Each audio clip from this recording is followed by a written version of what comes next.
let's break the mold. Chasing the stories yet untold. Passion ignites like a blazing fire. Knowledge takes us higher, higher.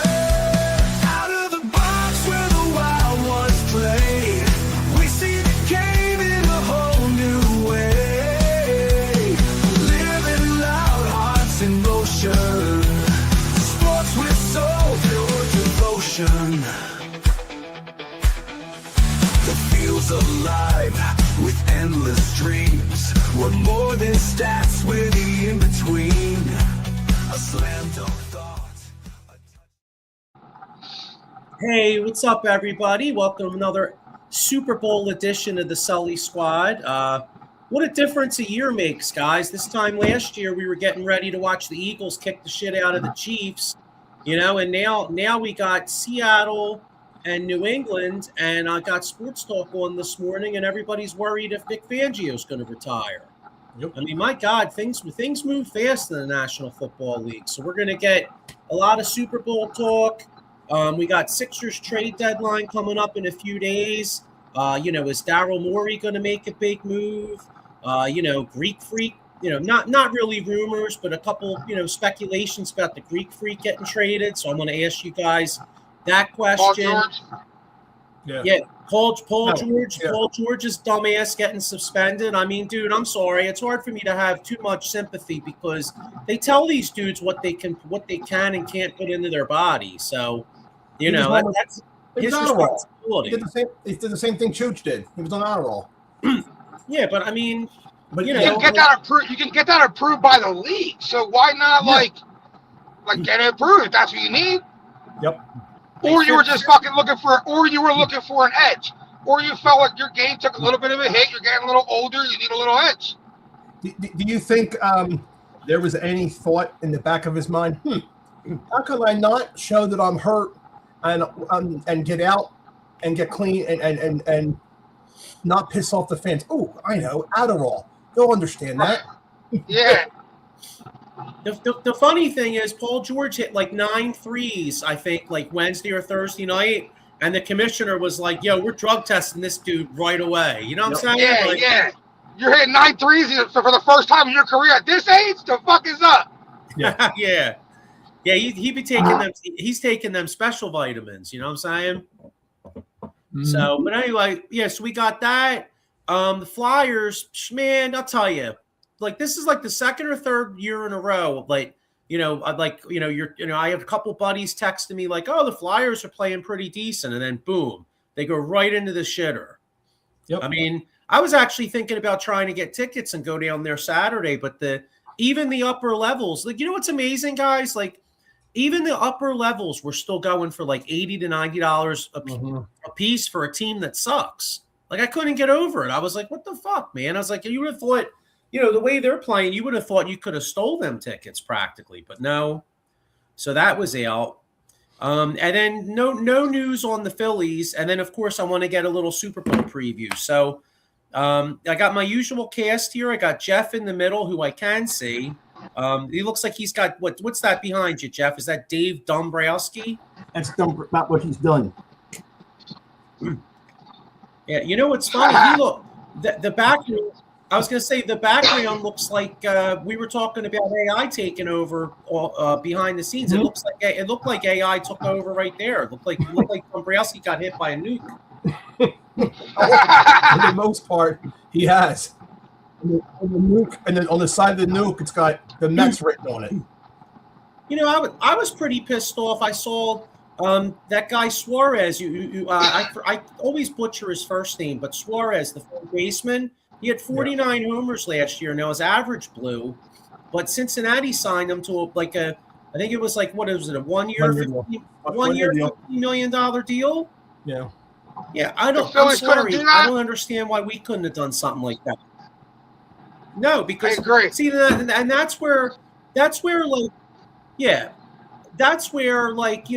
owner, like, it's hard for me to break his balls too much because he does spend a lot of money. But miss me with this, like, I want my championship bullshit. Because if y'all wanted it, you go make a move like that. I don't know if it's just. I think Middleton is. is not the guy. I think it is Dombrowski. Middleton seems to have the money out there. He seems to be the one that does the schmoozing if he wants something. But Dombrowski's the one who's supposed to be putting the team together with these players, and he's the one who seems to be missing the ball on all this. No, I agree with you that it's Dombrowski. I mean, with their payroll, they should have a better outfield, and they should have a better lineup with as much money as he pays. But I'm just saying, like, I mean, I it's easy for me to spend somebody else's money, so maybe I should shut up. But the bottom line is, if I own the team and I'm worth a couple billion, and I see a dude I could sign, it's 40-some homers for $15 million, and I actually want to win, I'm telling my GM, I'm like, yo, dog, make this shit fucking happen. Sign him. If you've got the money, this is only my thinking. If it was me and I was Middleton, and I've never won a World Series, and I wanted to win one, and they're in the spot they're in now, this is like the last year or two, and they're done. This run that they had is done. So you're not going to be able to do what the Dodgers did with the money and all that kind of crap. But sometimes that doesn't work. The Yankees tried it, back in the 70s and 80s, and they didn't do shit. They won like one, but they would buy every single player when what's his face was alive. Steinbrenner. Thank you. And but we could have this could be the last run. So let's get some guys in here, put the team together, pay over the tax 1 year, and see if we can definitely go that route. Do it, give it that last hurrah. Because you look at the other teams that in the city, and other cities the same way. But look at the Eagles. The Eagles are. I don't know why they're picking them like fourth or something in team strength again for next year. But like you said, they got some decisions to make again on defense. And if Fangio does retire, there are so many analysts out there saying this defense done. And the scary part was Gannon's name came up to come back again. Thank God he's with the Packers. I seen that. Fuck that. And Jim Schwartz's name because he, cried like a baby and left the Browns. Yeah, but you know what? I don't really blame Schwartz necessarily because like they hired Todd. I mean, think about it. You're Jim Schwartz. Your team sucks, right? But yet you have a great defense for a couple of years with literally no quarterback play. And then they're interviewing coaches, and instead of giving you a shot, they hire Baltimore's offensive coordinator. Like, Baltimore didn't do shit this year. So, like, if I'm Schwartz, I'm like, you know what? I don't want to stay. I'm not trying to stay in Cleveland. A, number one, they blow, and B, you're bringing in another. Cleveland's got a hell of a defense. I mean, Cleveland has a really good defense, so we got to give him that he did well with the defense there. Right. Offense, they don't have a freaking clue what they're doing on offense. Oh, I know. Yeah, I think I'd take Jim Schwartz back. I would too. I don't want Jonathan Gannon now. But I don't know if Schwartz would work back with the guys we have because he doesn't. We bull rush a lot. Schwartz didn't bull rush a lot. If you remember, he has that picket fence bullshit. Yeah, Eddie Prater. Yeah, but we got so much talent on this defense. You know what I mean? We should be able to play with all the talent in this defense, whatever defensive coordinator scheme wants to play. Yeah, Eddie Prather agrees. He said Schwartz should have gotten the Browns job. Yeah, I would have. You know what, though? I got one. Here's something I really wanted to get into here. Evan Lauro has a comment. He's asking if there's any interest in Giannis. Now, I know we were going back and forth. I know Diego and I were going back and forth. Like I love VJ Edgecombe. Don't get me wrong. Like, do I want to trade him? No, of course I don't. Right. But like the way Joel Embiid's playing, getting about 30 points for the last month, and Paul George getting suspended, and you still have him 2 more years at that salary. I got to be honest, guys. I'll hold my nose when I do it because I love VJ, but I would drive VJ and Paul George to Milwaukee and pick up Giannis. Because I'm telling you, if somehow this team was healthy and you put Giannis, Maxey, and Embiid in the postseason, I think this team could win a championship. What's your guys' thoughts?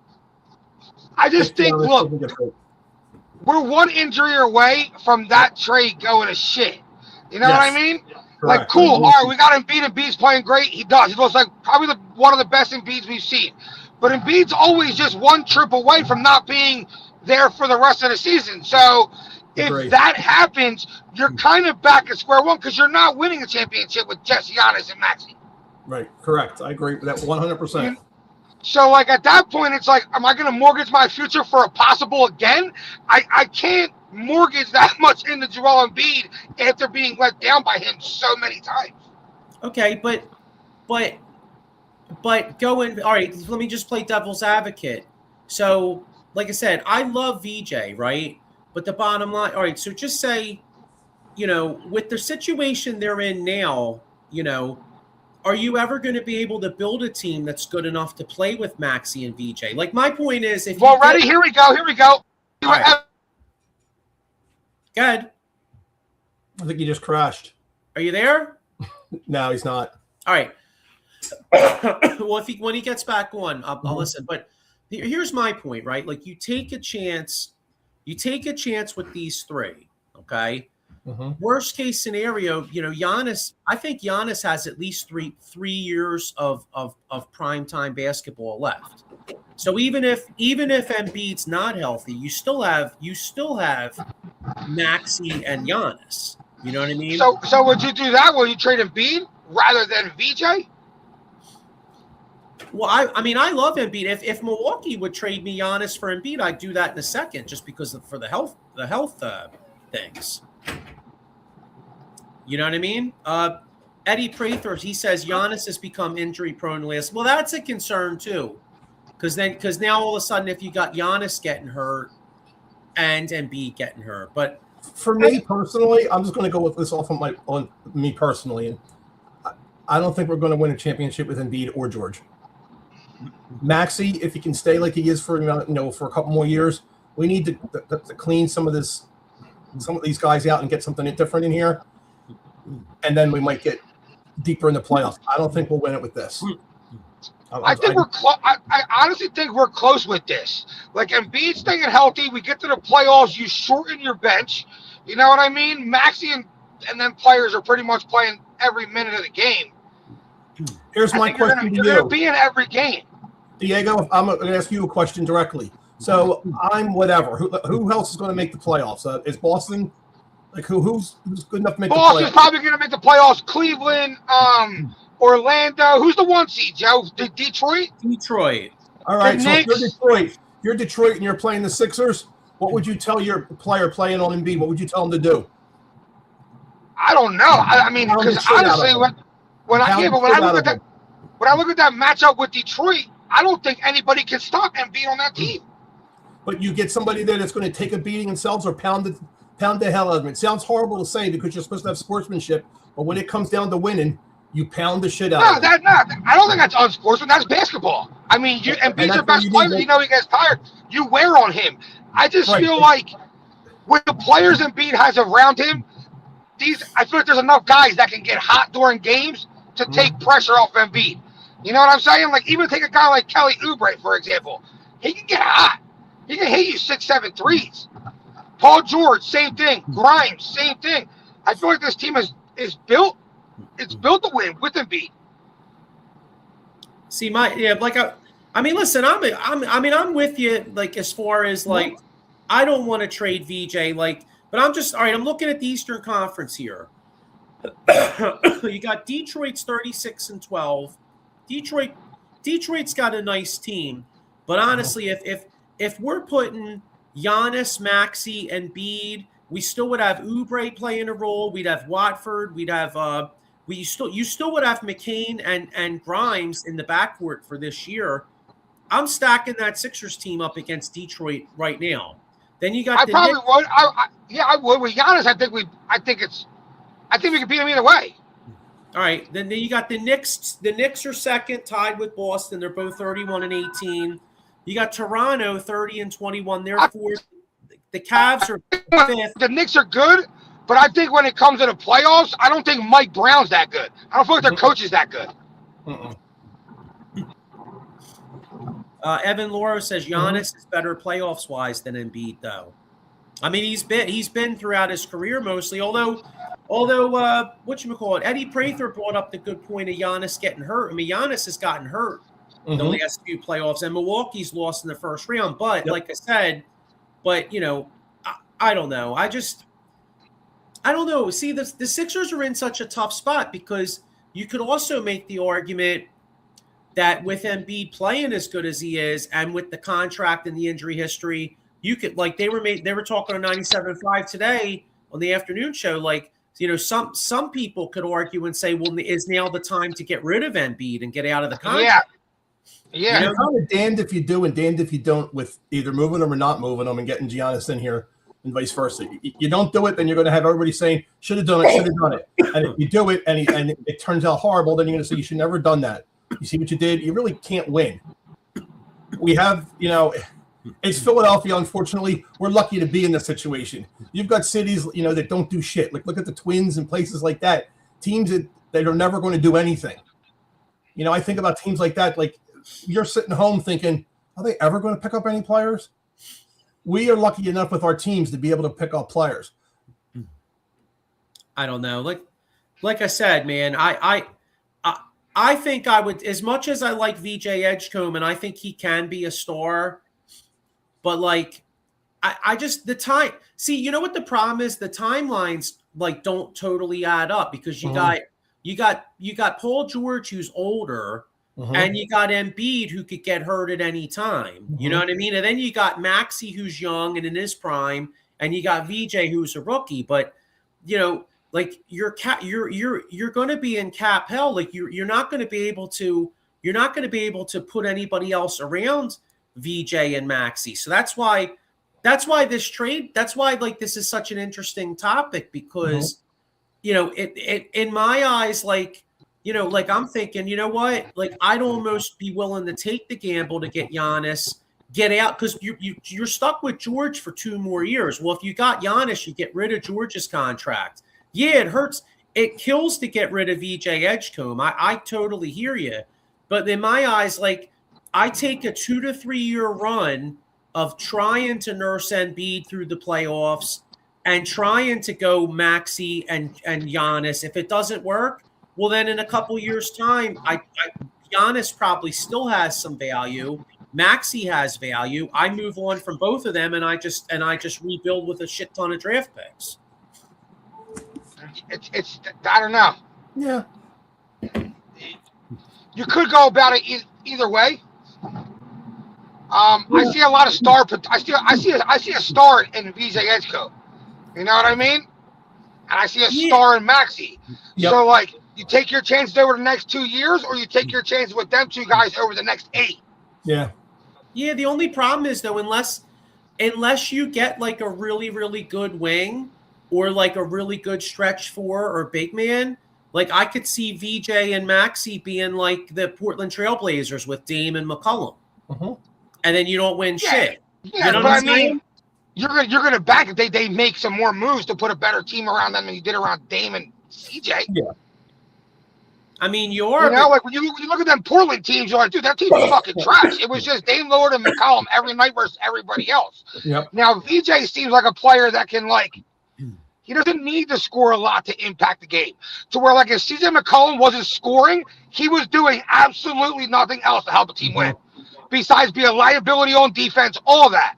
VJ is the opposite of them 2 guys. If he's not scoring, he'll get some steals. He'll get a block. He'll get a big explosive dunk over someone to change the game. So that's where I see the difference between them 2 and them 2. You know what I'm saying? No, I get it. I'm with. I mean, listen, I love VJ. I mean, you don't have to sell me on him. I mean, this is like one of those trades that, like, I really don't want to make because I said you're damned if you do and you're damned if you don't. You're kind of. Dude, I never wanted to trade Embiid. Right now, I would. I would trade him for youth. I would trade him for athleticism, and I would just try to get more players around their young guards. Well, I mean, yeah, I mean that is another way to look at it. I mean, you're probably stuck with George, so Or it's cool, you're stuck with George. You can move from Embiid. We never wanted to get rid of AI, and we had to. It came a time when you had to. I was like heartbroken when we did, but we had to. I think you're at that point now with Embiid. Yeah. Send Embiid. Yeah, but who's going to take? I mean, he's playing great now, but that's what might help. Will Golden State take him? I don't know. We don't know of any other rumors of any other teams taking. That's the thing. We don't know what's going on out there. But I could see Embiid being like the perfect fit in Golden State and playing that 2-man game the way with Steph Curry, the way he does with like Maxey. And what will we just get? Yeah, but what do we get with Gold? Like, how do we I get don't. from Golden That's what I'm State? saying. I don't know what Golden State gives us back. I don't know what kind of picks they got. I don't know any of that. So I don't know what they give us back. I just see what I think a fit for Embiid who can impact a team to win now would be Golden. He's actually playing his way into a trade, if that makes sense. He may never be better than he is right now. And this is a chance to offload him. Well, Jimmy Butler's out for the year, but I mean, you could take Jimmy Butler's only signed for 2 more years, so I mean, you could take Jimmy Butler back along with along with, let me see, let me match salaries here. Yeah, I don't know how you would do it. Oh, Kuminga makes 22 mil. So I don't know how you do that. Let me see here. I'll try it on the trade machine here. So you'd have to take Butler back. And the only thing you really do, because he's out for the year, but the only thing you're really getting there is he's not signed as long as Embiid. And then if you did Kuminga, let's see what else we'd have to give up. So you'd be getting $76 million. They would give up Embiid. Yeah, see, I mean, you'd be pretty much tanking the rest of the year. Because you'd have to if you trade Embiid this year, you're mailing in this year. You're going with the. Unless you get Giannis, I mean, he'd be the only one. Yeah. Definitely, unless you get Giannis. But if you're just trading to get younger and get the most value for Embiid at this point, you're mailing it in for the next 2 years. All right, so here's a trade that would work on the trade machine. You'd have to give up Embiid. You'd have to get Grimes to waive his no trade, but he probably would if he was going to Golden State because he'd have a chance to win. And you'd have to give them Oubre. So you'd have to give them Embiid, Grimes, and Oubre. You could take back Jimmy Butler, and then you could take back Kuminga. If you think Kuminga has potential as a young wing, then you could kind of have Kuminga as a young piece to go along with VJ and Maxey. Let's give it up too much. And then I'm assuming Golden State would probably have to, I don't know if Golden State would give you picks or not. Who's a free agent next year? Is there any free agents out there that we'd be able to pick up? No, because that salary we can't because we're in cap hell. There you go. So I don't think it's worth it. If you got rid of Embiid though for a bag of chips, wouldn't that give you some cash? No, because you'd have to take back Jimmy Butler. And Jimmy Butler signed for 2 more years. So, I mean, then you'd have Jimmy Butler here. So you'd have Maxey, Edgecombe, Jimmy Butler. You would probably have to find a third team for that. Yeah. You'd probably have to find a third team. And then, I don't know what you do. I mean, and Jimmy would just go there for cap reasons. You know what I'm saying? Yep. Yeah. I mean, I don't know. We've talked way too long about the Sixers. See, here's the thing, though. If you're Daryl Morey and you're the Sixers right now, you look at this team and you go, we can compete with anybody in this league right now. See, that's why I'm not selling. That's why, at this point, I don't think I'm selling Embiid at this point. I would be more interested in taking the chance and trying to get Giannis. That's just me. I mean, I know I'm in the minority, but that's just me. I would take the chance because at that point, even if Embiid goes back to barely not even being able to play, I'm kind of fucked anyway because it's going to be hard for me to get rid of him because I like you're saying Golden State. I still don't even know if Golden State would make that move. Yeah, I don't know. You know what I'm saying? Ready? So if I'm the Sixers front office, I'm standing pat. I'm seeing how this plays out. We get Paul George back in 25 games, go to the playoffs, and then see what happens.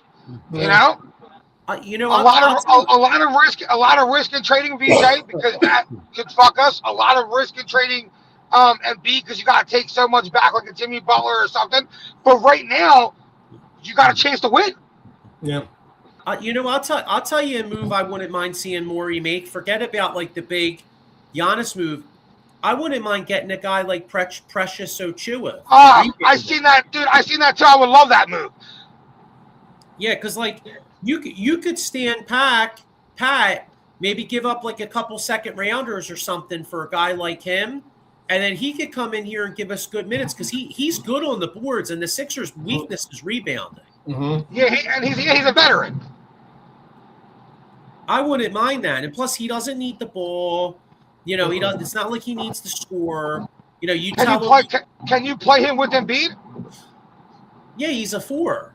Yeah, you might even play him with Embiid. Yeah, I mean, he plays the 5 too, but like I wouldn't mind something like that. I would be okay. Yeah, if I was the Sixers, that's what I'd be trying to do. I would be trying to improve the roster with like little moves for this year. Yeah. Go into the playoffs. I already know I got 2 All-Stars and a top 2 rookie in the league on my team. You know? So I'm just running with what we got. I like the Sixers right now. Well, they are fun to watch. I'll tell you that's what that's the thing that I'm liking about him, and that's that would be my number one argument about making that trade because the kid, watching VJ Edgecombe and Maxey is exciting. You know what I mean? Right. You bring Giannis in here and B gets hurt, you don't even want to watch anymore. Yeah, but that's where I disagree. I still would watch because I think Giannis and Maxey alone would in this Eastern Conference. I think you'd still be a contender. But maybe I'm in the minority. So do you take Maxey and Giannis over Maxey, Embiid, and VJ? Well, no, but you're saying if Embiid gets hurt. That's what I'm saying. If Embiid gets hurt, then you're left with Maxey and VJ, right? So that's the risk you take. If you just run it with these 3 guys, Embiid doesn't get hurt, you got VJ, Maxey, and Embiid. You know what I'm saying? Like, what formula would you rather go forward with? Well, I mean, I'd rather have a healthy Embiid because a healthy Embiid is one of the top 2 or 3 players in all basketball. You know what I mean? So, that's kind of a tough one because either way, I'm only rolling with 2 guys. I'm rolling with Maxey and another star. Another thing, I feel like in past years, we've been in position to, for example, trade a player like Ben Simmons when we should have traded him, right? Mm-hmm. Got a little bit of value for him, build a team around Embiid. You missed that opportunity. And Ben Simmons left, you missed another opportunity to build around Embiid there. Now you finally got a Maxey going into his prime. You finally got a VJ who looks like he's a future star in this league. Do we risk it all now when Embiid's at the back end of his career when we should have done something like this 4 years ago, 3 years ago? I would only because I don't think it's not like you only have Giannis for this year though, bro. Giannis is 31 going on 32, and I know he's had a few injuries, but Giannis is still a freak athlete. Like he's in great shape. Like in today's NBA, I think if you got Giannis, he still has at least 3 to 4 prime years left. You know what I'm saying? So I'll take the chance. As much as I like VJ Edgecombe, I'll take the chance of 3 to 4 prime years of Giannis along with Maxey, and then I'll worry about everything else. You know what I'm saying? Austin Weathers says he'd watch Giannis and Maxey. I totally agree, Austin. Evan Lauro says VJ, Maxey, and Giannis beats the possibility of Embiid gets hurt or doesn't show up in the playoffs again. Yeah, I agree. Well, Evan, but I think Evan's basing on if we traded Embiid for Giannis. But I don't see Milwaukee. If I'm Milwaukee, I'm not going to take I'm not taking Embiid back. I'm taking. Nah, that's going to have to be a 3-team trade too, where one team gets Embiid, we get Giannis, and then Milwaukee gets a shit ton of picks or something like that. Yep. Yeah, but. All right. Well, anyway, you know what? We could debate on this. It'll be decided by what's the trade deadline. Hang on. Evan Laura says Embiid and picks has to be the play. I agree. If a trade's gonna happen, I'd be looking to trade Embiid over VJ. I don't know, but Embiid's played amazing. I don't want to trade either of them. Yeah, well, speaking of Embiid, you can't talk about Embiid without talking about injuries. And when I think of injuries, I think of my man Jason Fine, a.k.a. Attorney Big Al. Motor vehicle accident, slip and fall, workers' compensation, or the Joel Embiid, the personal injury claims. He's got 3 offices throughout Pennsylvania, New Jersey, 1 in Philadelphia, 1 in Cherry Hill, and 1 in Pittsburgh. So here's hoping Embiid stays healthy. You know what I'm saying? Yep. So, but anyway, another piece of Philadelphia sports news that's kind of been all over WIP is like, you know, what's up with Vic? Like all day I'm hearing like, you know, Vic Fangio like possibly retiring, and boy, I'll tell you, like that would really fuck us because I mean we let the guy, the defensive backs coach. I'm drawing a blank on his name. Christ, Patterson. Parker. That's it. Parker. So he was like Vic Fangio's like handpicked successor, and we wind up letting him go to Dallas. And now there's talk that Vic Fangio might retire. Now, hopefully he comes back because I don't know, I don't know what we're going to do unless we tried to get Schwartz but a lot of the reporters are saying it looks like Vic's going to come back. But John Clark had it there and he's one of the ones that I actually believe because he's in there with all those guys. He said that he initially was thinking about retiring, and the Eagles Nebraska sat down with him and said he'll come back for another year, but then he's going to really think about it. That might be his last year. This might be his last year.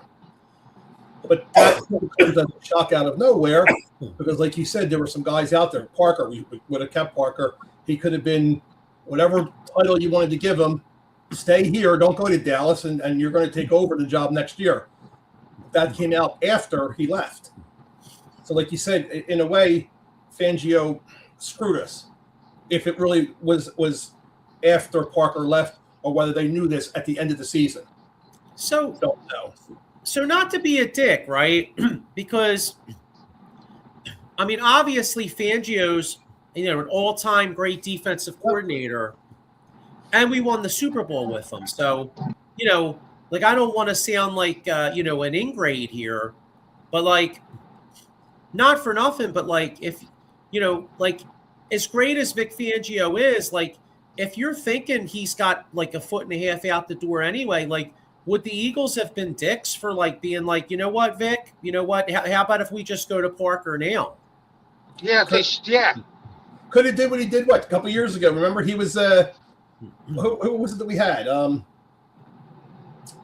I guess it was Gannon when Fangio was helping him out when he first got here. Yeah, and before Fangio signed the next year with the Dolphins.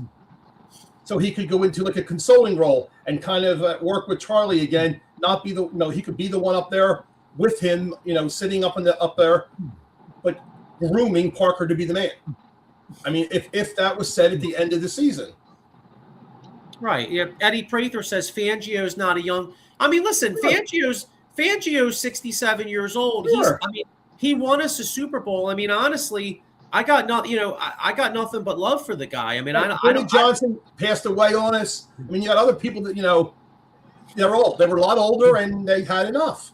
But like you said, out of nowhere this came, and like you said, it came after Parker's gone, his heir apparent, from what they were saying. So like, what's that? I don't get that. Was this hidden, and they knew about it, and then it came out afterwards, or what? You really don't know. Yeah, and you know what? Let's be honest. I mean, just because Parker's his handpicked successor and he's a good defensive backs coach, that doesn't mean he's going to necessarily be a great defensive coordinator. I mean, it's a different way. Look at Patella. Yeah, it sucked. You know what I mean? Like, there's a big difference sometimes between being the guy behind the scenes, sure. Trying to help guys develop, and then being the guy that's in the fire, that's in the shit. You know what I mean? That has to make the calls. Something is going on down there because Stoutman has lost some of his gusto. If you heard, he lost. Yeah, that's the other thing that came in. Yeah, people were saying Jeff Stoutland isn't the run game coordinator. Exactly. And you actually touched on it right now when you said there's so much going on because, I had Vic Fangio on the brain, Well, I mean, shit. Since the last time we did this show, we hired a 33-year-old offensive coordinator. They hired Sean. What is it? Sean Mannion, former Mannion. Yeah, quarterback. Mannion. And then they got that other guy for wide receiver or whatever. Yeah, and then they got the guy from Tampa Bay to be the Yeah. pass game coordinator. I think his name's Blizzard. Supposedly he's the real deal. Well, he was Tampa Bay's offensive coordinator this year, and they started off really good, and then they kind of went in the shitter. But Mike Evans. but two years ago, Tampa Bay's third down offense was like elite level. So, so what's your guys' thought on what they did offensively? I like it. Yeah, I mean, what they got 2 guys in for 1 in a way. Let's see if this works. They didn't get Dable. I don't know why they didn't go after him. He didn't want to be here, it seemed like. Like I said, I don't get this year. The Eagles were always the team. It seems like everybody wanted to come to the Eagles. When players would leave the Eagles, they would do nothing but tell them how great the team is, how they're like a family, and Lori and everybody. You got to play there. You want to have fans. You got fans that are behind you. Now it seems like this year, nobody wants to come here, and we're being badmouthed. What the hell happened down there? Something behind the scenes is going on. We haven't heard about it yet.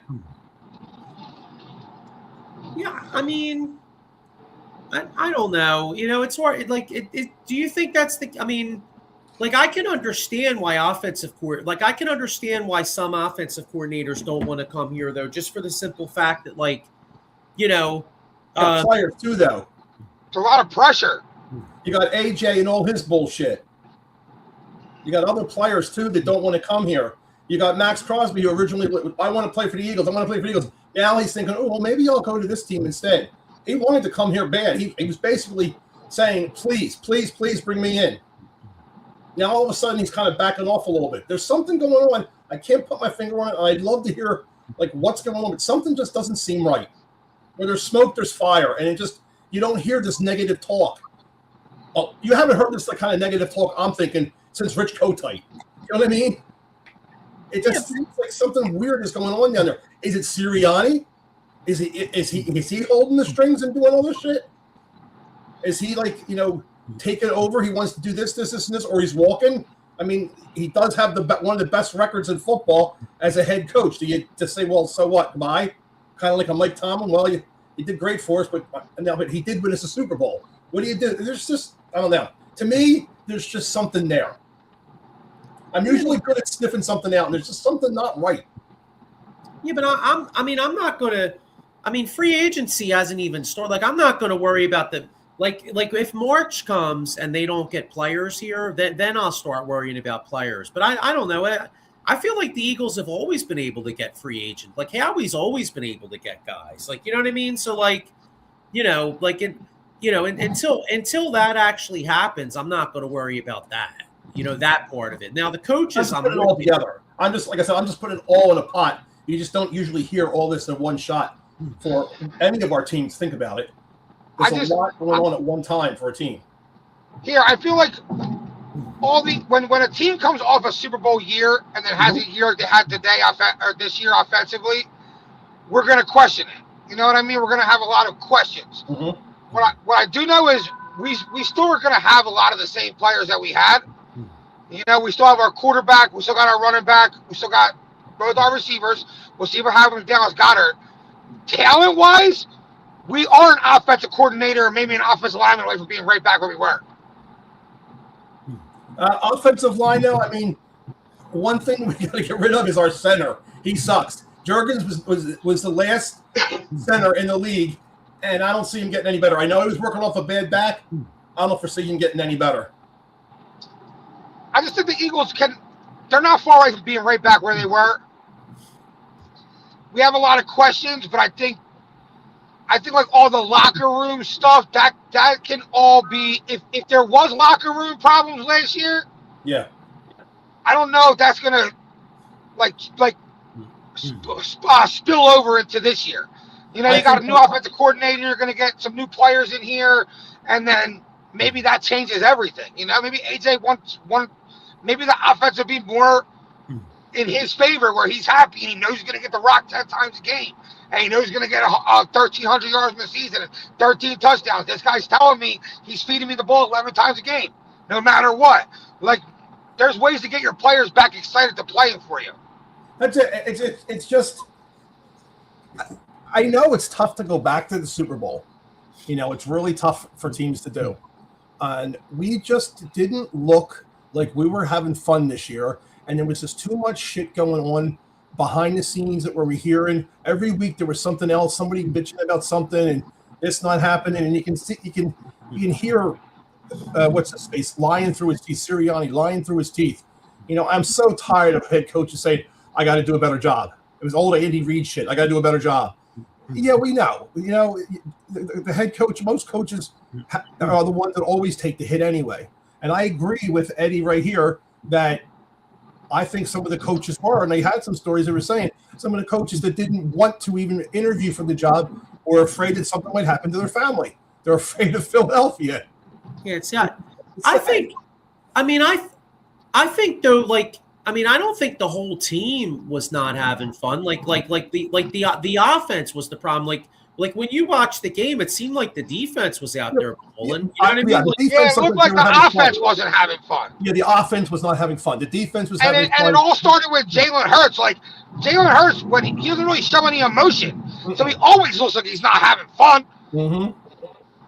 Like, Chicago was losing in that one game. Caleb Williams is freaking out because he wants to win so much. His players played their heart out for him. They won the game. Like, and he goes over and sits, and Hurts goes over and sits on the bench by himself and doesn't even look at the iPad or Surface or whatever the hell they're using. He just kind of sits there and just looks and has that same look on his face. Now, I'm not saying every player has to do that, but you got other players that go around and they're talking to their other players or smacking them on the ass, hitting them upside the head, doing whatever it is to do. Let's get going. He just doesn't have that. That's one of the things that irritates about me. And if we look at it this way, if the Eagles have another year the way they did this year, everybody's on the hot seat. Jalen Hurts on the hot seat. Nick Sirianni's on the hot seat. Like, sometimes people need that. You know, maybe all the pressure is a good thing going into this whole season. Yeah, maybe it got to him. Maybe they partied. Maybe they partied a little bit too hard after the Super Bowl, more than we thought they did. They kind of like thought they were just going to ease their way into the playoffs. They looked like the runaway team that was going to take the division again. I mean, I think bringing in a new offense like that, like bringing in a new like Green Bay's offense, the Eagles ran by far the most hitch routes in the NFL last year. Yep. Green Bay was 31st in hitch routes. Mm-hmm. So like bringing in these two new offensive coaches with new ideas, it's going to, you know, I'm not going to say, I mean, it's hard to say Jalen's on the hot seat per se because he just was Super Bowl MVP less than a year ago. But I do think it's going to be like that because he's due for a contract extension at the end of this year. Mm-hmm. And I think this new offense is going to challenge him. Like as good as the Eagles have always found ways to win with Jalen and with Nick Sirianni. Mm-hmm. But you could see though the NFL always evolves.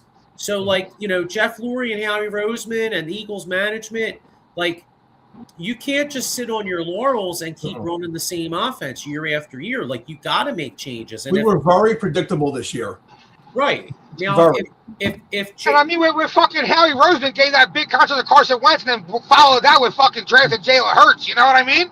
Yeah. Yeah. Like it seems like Jeffrey Lurie and Howie Roseman are like, we want to win. And no matter what that is, moving off from our quarterback, whatever it is.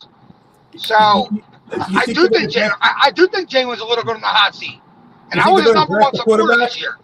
You think they're going to draft a quarterback to be the heir apparent if they do move on? I think they draft a quarterback. Now, I don't know how early, but I think they'll draft a quarterback. And it wouldn't shock me if they drafted a kid in like the second or third round. Supposedly the Dolphins are hot and heavy after Tyler McKee.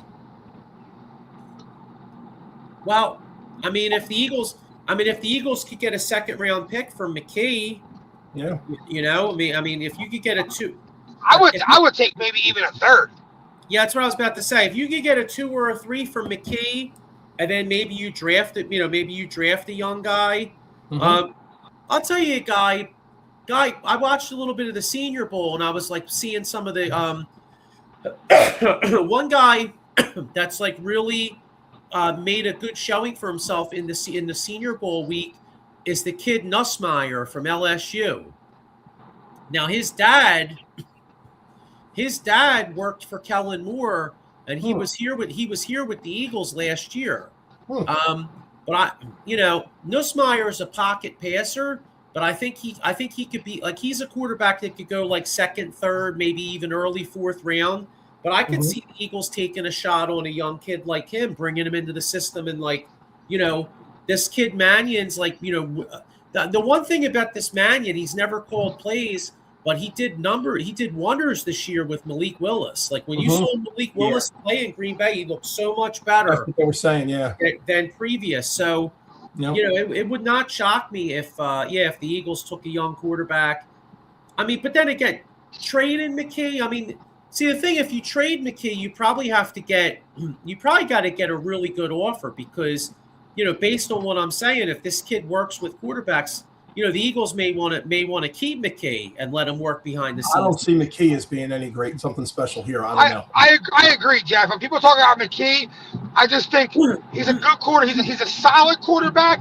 He's going to be a really good backup in the NFL. Every time I watch him play, I never see starting potential.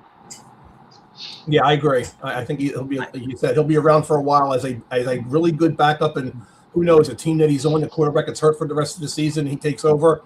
And he may get a shot. Who knows? Yeah, but as a full-out stud. I mean, I kind of see it similar to you guys, but in all fairness, though, it's hard to totally accurately judge him on that Washington game. I mean, he was playing with a totally backup offensive line, and he was getting pressured like every play.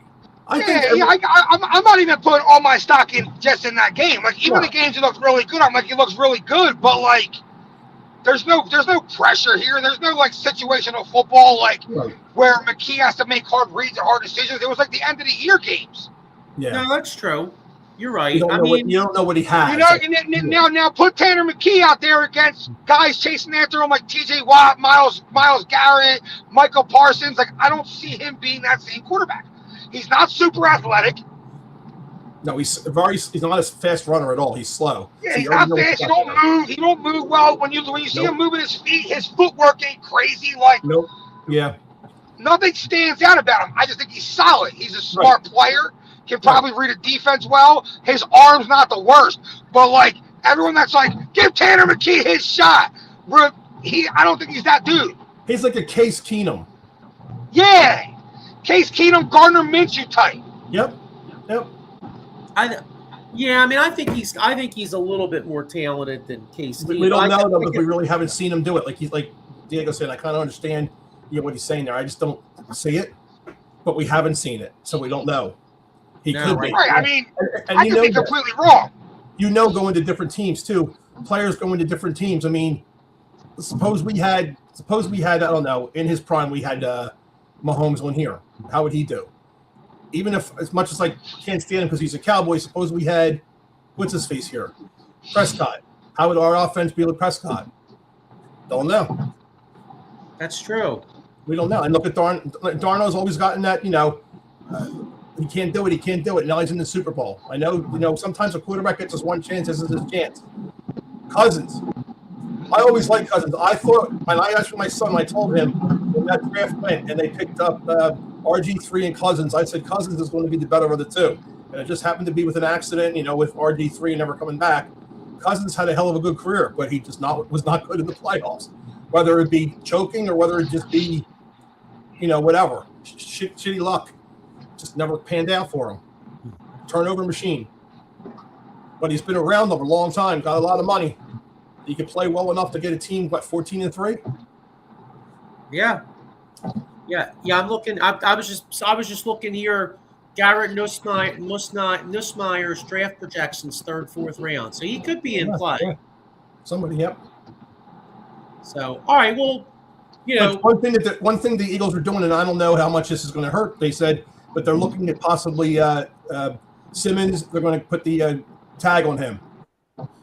Who? Is it Simmons? No, Phillips. Excuse me, Jalen Phillips. I would be surprised at that, Jeff, because the tag. They're saying it could shake things up there, but he's looking for a contract year. They're saying they don't know whether Phillips would play for that or want to play for that because the year he had, he kind of resurrected himself. Now he's thinking he's going to get paid somewhere else. He would love to stay here. Obviously, he's saying all the right things, but they're saying if they go ahead and try and throw that tag on him, that might screw things up royally.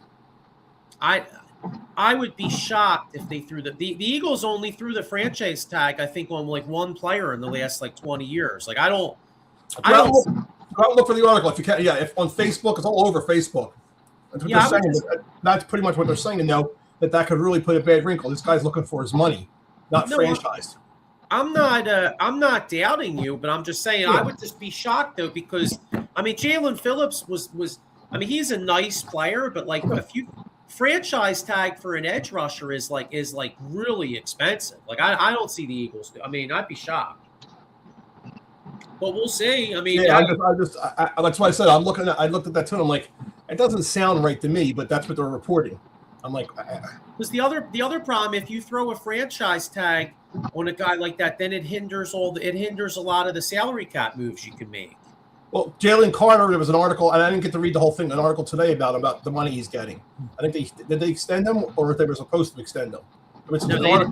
They haven't done shit yet. What's that? No, we haven't done shit yet. I mean, It wouldn't shock me if they extended him because they probably will, but they probably should. Yeah, there was an article out there about him, and it said that they're wrapping him up for good or whatever like that. And I thought, oh, maybe they did something. You didn't hear it anywhere, and I figured you'd hear it everywhere, but it was just in passing. While I was sitting here waiting for you to jump on, I was just like starting to read, and then I just let it go. Yeah. I also woke up this morning. The first thing I saw on Facebook was Paul George 25 game suspension overturned, and I was like, shit! I started looking everywhere. I was like, fucking bullshit. I know people make up shit. I was on the internet the one time and somebody was posting like Brian Dawkins had cancer, and I was like, get the fuck out of here. You know what I mean? Like it's fucked up what people put on there. Yeah. But all right, well, I mean that's all off-season stuff. But we got a big game coming up this Sunday. I know Jeff, you're excited about it because I know you like the Seahawks. So let's do a little preview of this game. You got New England and Seattle. Seattle's 4.5-point favorites. What's the Diego? I'll start with you because I know what Jeff's going to say. I'm gonna agree with Jeff. I think Seattle's a better team, the better defense. I think Sam Darnold's a better quarterback right now.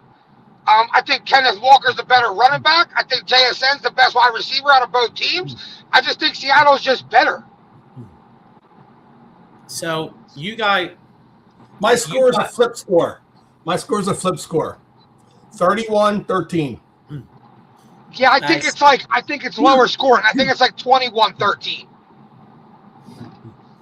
So Jeff, you can freely text me and rub it in and say how wrong I am. I will. If you got a lot of snow out in front of your house, yeah, I'll go over and pee it in the snow. I actually see it totally different. Everybody and their mother is picking Seattle. Like the public's all over Seattle. Sam Darnold's a great story. People are tired of New England, even though it's a new regime. But I look at the matchups. I think New England matches up really good with Seattle. Like in one respect, Seattle's interior offensive line. They have one guard in particular that got his ass kicked a lot of this year. And New England's strength is in the interior defensive line. Like I see New England getting a lot of pressure up the middle with Milton Williams and Barrymore. As good as Sam Darnold's played, I could see if he gets pressure up the middle, I could see him throwing a big interception. The other thing is Mike Vrabel. He's got some Belichick in him as far as preparation. Like, you give Vrabel 2 weeks preparation. Mm-hmm. I mean, you look at New England. I know. And everybody's pointing to New England's offense struggled in the playoffs. And granted, they did play the Chargers with no offensive line. They did play C.J. Stroud with a bunch of injuries, and they played Denver with a backup quarterback. But so maybe I shouldn't be reading too much into this. But New England's defense is playing great. And I don't know. New England's defense is really good. That's why I think that 21-13, 17-10, I can see that being the final. Yeah, I like New England. I like New England like a 23-20 or something like that. I think it's going to be a surprise. I think either team can win. If I had to pick, like I said, I pick Seattle by one possession. Yeah, I know. Jeff's just waiting to come over my house and piss in the snow. Pretty much. Even if Seattle loses, I'll come on and do it anyway. Well, for your sake, I hope I'm wrong, and I would like to see Sam Darnold. I mean, I think that again, I know this is the cliche. Defense wins you games. Seattle's defense is on an all-time high right now, and I'm looking at this defense like I'm looking at the Legion of Boom. The year again they played against Denver, and they completely whitewashed Peyton Manning, the best quarterback in the league, right out. And they had no clue what to do. And I think that they can get to May. Right when they start getting him right away, it's done. Well, if they don't get to May, then they're in trouble. Right. Yeah, Paul Spencer's with me. He said, "What's up, fellas? I actually like the Pats here. Close, but the Pats D is tough with two weeks to prepare. It's the Belichick way. Take away. Yeah, I mean, we keep talking about Mike Vrabel, but let's not act like Seattle's first year of coach is any slouch. No, I get it. Going to the Super Bowl in his first year. Yeah. No, I like Vrabel. And let's be real, he's doing it with Sam Darnold and a team we didn't even know who the fuck they were. Yeah. So if I'm giving any credit to a coach this year, it's that guy over Mike Vrabel. Mike Vrabel had he inherited a team with a high drafted quarterback, a really good defense. You know what I mean? So let's not act like that Seattle coach that he slouch. It's funny because following Seattle during the year, as I did, I'm thinking of some of these moves like, what the hell are they doing? They're getting rid of this guy and they're bringing some guy I've never even heard of before in. This defense is freaking good. It's kind of scary that they're going to have them for a little while.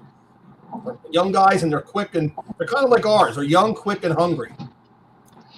Yeah. Any prop bets out there? I'll tell you a couple little props that I'm kind of looking at. So I like Kenneth Walker anytime TD. I like that too. So I have one here.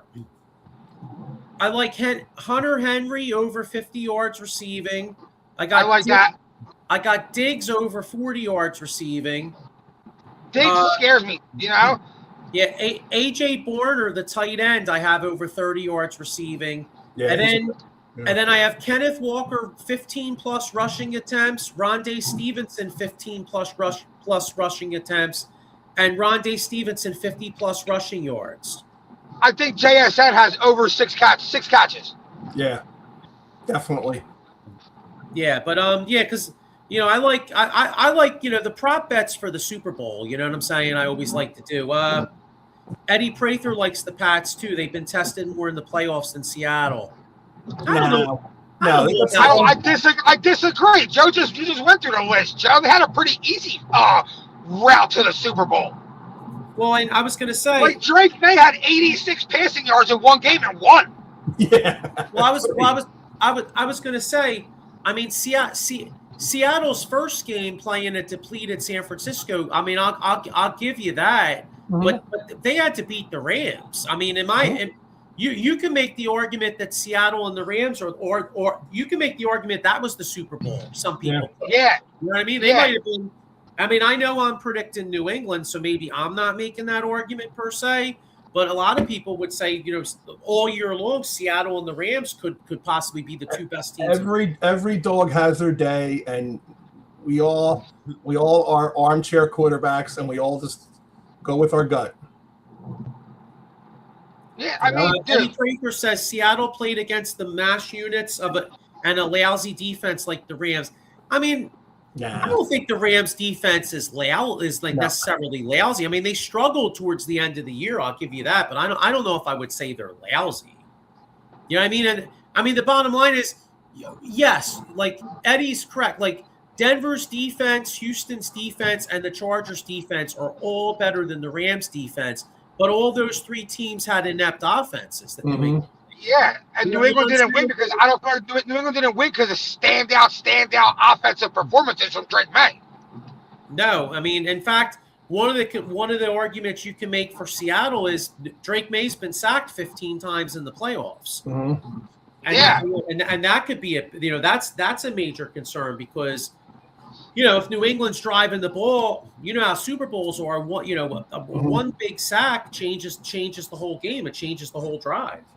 I feel like remember that Denver versus Carolina Super Bowl where like Denver's defense is just way too good. They got all their turnovers. They just spanked Cam Newton. Yes, I don't think it's going to go this way. But if he's getting sacked the way he was all playoffs by this defense, and they're causing turnovers and shit, the game can get out of control quick. Yeah, because he's going to want to get rid of the ball a lot quicker, and that's going to Seattle will jump all over that. That's really what happened. Again, this is a different Seattle team, and they're playing a totally different team. But that's what happened with that Seattle-Denver game. Peyton Manning was just out of his element. He had to get rid of that ball like 1-2 done. That's how much time he had with the Legion of Boom, and then they were just swarming. He didn't have much time, and they had better wideouts than New England does.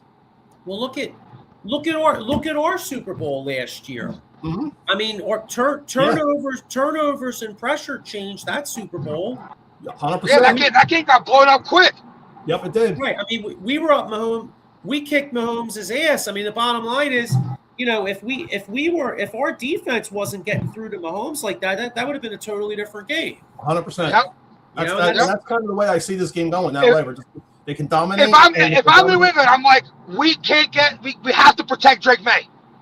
I can't let him get hit around. I can't let Seattle get in his head early in this game, and vice versa. Same thing for Sam Darnold, because you can hit Sam Darnold a couple of times, you got a different Sam Darnold. Sure. Yeah, well, and that's honestly that's why I think New England. That's why I'm actually picking New England because Sam Darnold played the game of his life in the NFC Championship game, and it's a great story. Like I said, there's a lot of me wants to root for the kid, to be honest with you. I am rooting for him. I am rooting for him because fuck New England. I hate New England. I always said, and I said to my boys, they say, well, Sam Darnold played the game of his life. I said, no, he didn't. I said, got the Super Bowl. That could be the game of his life. All right, whatever. No, I mean, it could be, but I also could see though him getting rushed up the middle and panicking a little bit. You know what I mean? So it's going to be a really interesting. I actually think because one of my buddy Bob texted me and he was like, dude, he's like, do you think this might be one of the lowest rated Super Bowls around? Like, because a lot of maybe there's people. People might still have a prejudice against New England from the Belichick Brady days. And you got Seattle's not the biggest market, but honestly, though, I think for like a pure football, I actually think it's a really fascinating Super Bowl. Like because it's a good game. It's Seattle versus New England. I'm watching Good Morning Football, and that's something that they said too. Do you think it's going to be a low-rated game? And they're talking, and they said no. They believe it's going to be actually in the kind of the middle of where games usually are because you got two totally different teams than the teams of the past. You're going to want to see how the Patriots do without Brady, without Belichick. So they're going to want to see that. They're going to want to see how the Seattle defense, obviously that everybody's talking about, is going could dominate this whole game. So people want to see something totally different. And if you think about it, if you go ask the average user who might just watch football casually, who's going to win the game? What's the one thing that you hear? You don't hear too much about New England, but you hear a lot about Seattle's defense. And they go, well, probably Seattle defense. You don't really hear much. So you're going to have people tuning in to see what's all the hype about. Yeah. That's kind of where, and what's his face? Schrager was saying that, and what's his face? Tua Tailo and all them. They were saying the same thing. it's kind of an intriguing game because it could go one way or it can go the other way. You really don't know. Yeah. But I just think so many people hate New England. Falcons, as long as it's not a Falcons Buccaneers game. Oh man. Yeah. That sucked. Yeah. What were you saying, Diego? I just don't feel like people want to watch New England anymore. And I don't feel like people enjoy, like, no one's like, oh, I got to watch the Seattle Seahawks play. Right. You know, another thing, since the Eagles have won the Super Bowl, the spunk of the Super Bowl, if they're not playing in it, has faded. Like, do I want to watch Super Bowl? Yeah, because the last game of the year, but I could really care less about the game. I know. Yeah, you think about it. We've gotten kind of spoiled. Did we ever think we'd say this as Philadelphia fans? We've been in 3 of the last 9 Super Bowls. And that's the thing. Like me growing up, I always looked forward to the Super Bowl because it was the last game of the year and the Eagles fucking never went. You know what I mean? Mm-hmm. So I was like, all right, well, at least I got one more football game of this season. Now it's like my expectation has changed. If the Eagles ain't there, we failed. If it was like the Rams against New England, though, I'd like Drake May as a quarterback, so I would watch the game for him, but I would not have the kind of, feeling that I have because Seattle, the team I've always followed, is there. But I understand what Diego's saying there. Yeah. Yeah, it's like I'm just like, if the Eagles ain't in it, then whatever. I'm gonna watch it because it's on. Everyone's watching it. I'm gonna put some bets on it. But prior to Eagles winning the Super Bowl, I looked forward to the Super Bowl more. Oh yeah. I look forward to the commercials too. Yeah, regardless who was in it, I look forward to it. The Eagles ain't in it this year. I'm like, I don't really care. Yeah, and by the way, and one more thing before we get out of here, really good show on AMC started last night. It's called The Rise of the 49ers. It's narrated by Tom Brady, and it goes into Just kidding. I know, right? But it's interesting. It goes into the 49ers dynasty from the 80s. So last night, Bill, the Bartolo buying the team, Bill Walsh, Montana. So last night was the first 2 episodes, and I think the 3rd episode is tonight. But it was really good. I mean, it went into the catch and I forgot about this, but Bill Walsh almost walked away in 1982. They won the Super Bowl in 81. Yeah, I remember that. And he was burning out a lot. Yeah. He was actually burning out along the lines of Dick Vermeil, like how Dick Vermeil was burning out. But Walsh wound up staying, winning 2 more Super Bowls, and then of course the Niners wound up winning 3 more Super Bowls. Didn't Bill Walsh get into motor racing or something, or own a? No, that was Joe Gibbs. Gibbs. Sorry, but I know it was one of them. Yeah, Joe Gibbs. Joe Gibbs. The great Redskins coach got into NASCAR, but no, Bill Walsh. Bill Walsh was a great coach, and then he became an announcer. Then I think he went back and coached at Stanford for a little bit. Of course he's long past now, but I mean, I remember father of West Coast offense. Yeah, I remember all those 49ers teams, and it was they were exciting to watch. And the one thing about those Niners teams.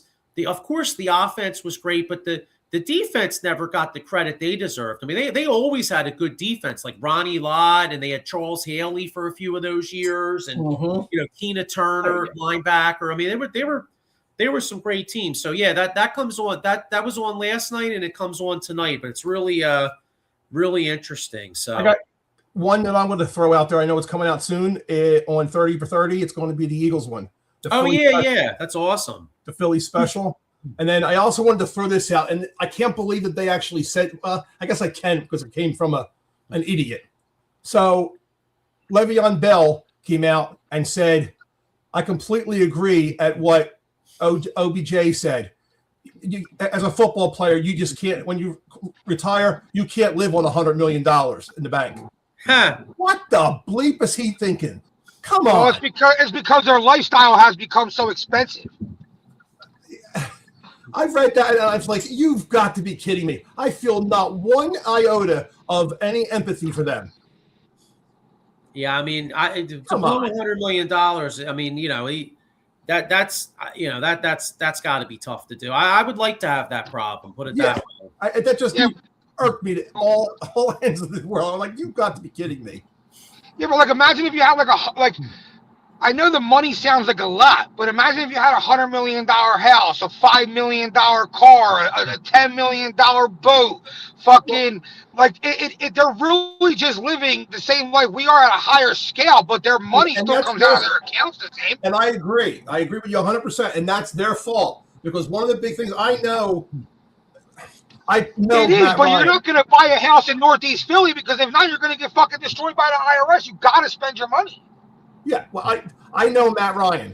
When I worked on the one company up in Exton, the CEO of the company in there, he used to coach Matt Ryan and the team, and he used to come back especially when the Eagles played the Falcons. But anyhow, things that they were taught, things that this guy Joe had told me about, they have all kinds of classes and everything. All the players do about what to do with their money and how to put it away, how to invest it. All this for sure.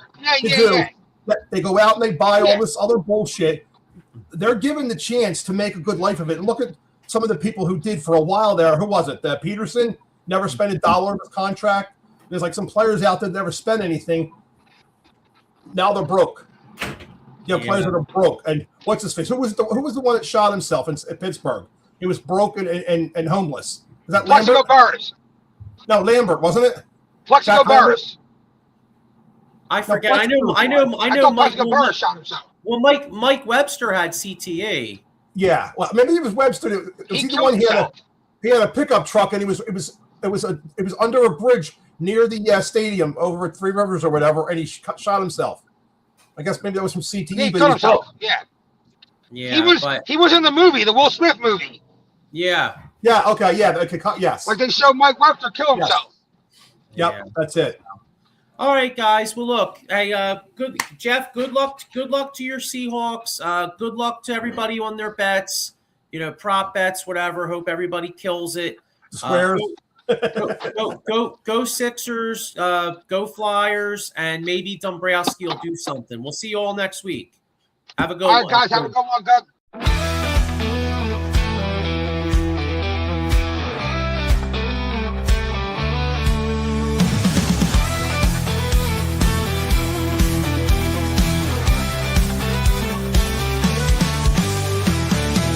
Gang strong, let's break the mold.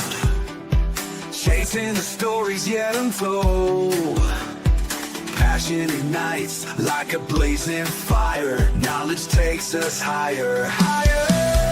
Out of the box where the wild ones play. We see the game in a whole new way. Living loud, hearts in motion. Sports with soul, pure devotion. The field's alive with endless dreams. We're more than stats.